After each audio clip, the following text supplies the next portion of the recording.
Shalom Bapak Ibu, saya ucapkan selamat malam kepada kita semua. Bapak Ibu, pada hari ini renungan kita yang berjudul Berdoa. Kisah Para Rasul pasal 4 ayat ke-31.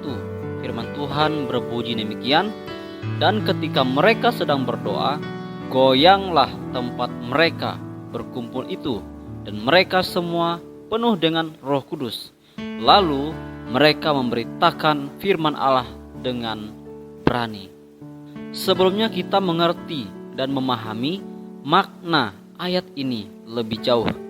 Perlu kita ketahui bahwa peristiwa ini terjadi di saat Rasul Petrus dan Rasul Yohanes sedang disidang oleh Mahkamah Agama karena telah memberitakan Yesus sebagai Tuhan dan Juru Selamat.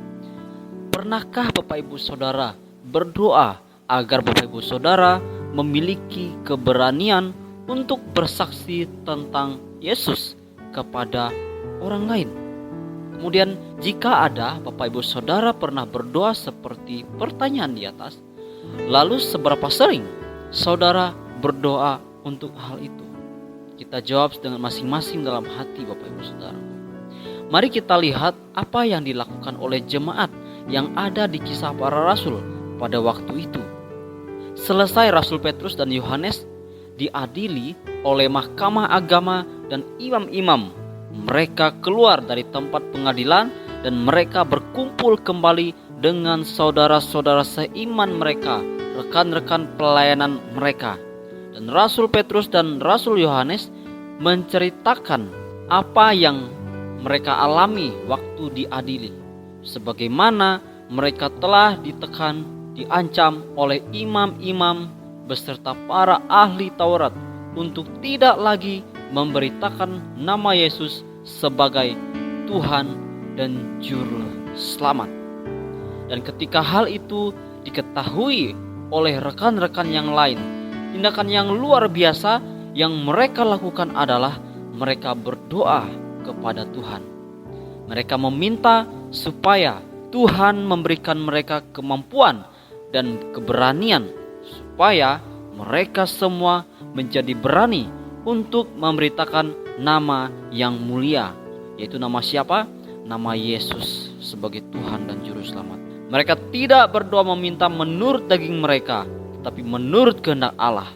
Mereka tahu bahwa mereka sedang dalam bahaya, dalam ancaman, tetapi dalam ancaman justru mereka semakin sungguh-sungguh berdoa agar mereka memperoleh keberanian, mereka semakin bertambah untuk memperluaskan Injil Kristus.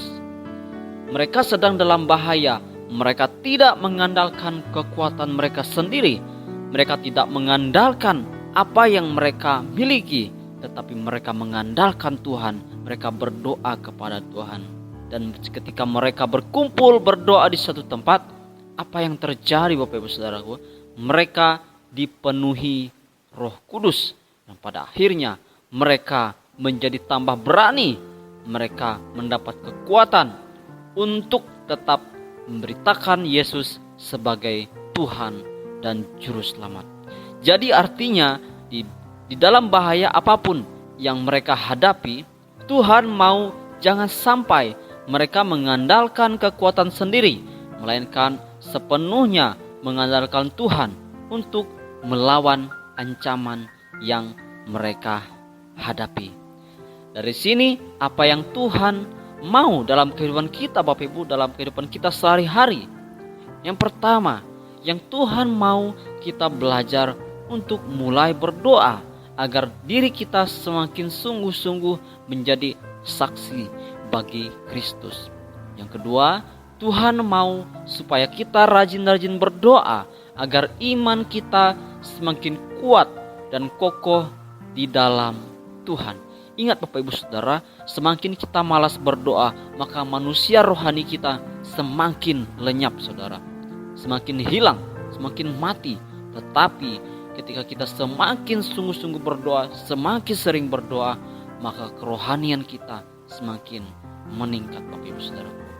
Kemudian yang ketiga, Tuhan mau supaya kita jangan mengandalkan kekuatan kita sendiri saat menghadapi masalah, apapun itu masalahnya dalam kehidupan kita sehari-hari, baik pun masalah apapun juga.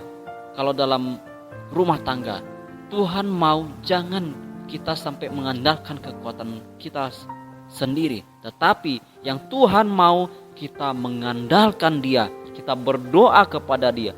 Maka ketika ada masalah yang terjadi dalam rumah tangga kita, dalam kehidupan kita, lalu kita berdoa kepada Tuhan, maka di situ kita akan mendapat kekuatan yang baru daripada Tuhan.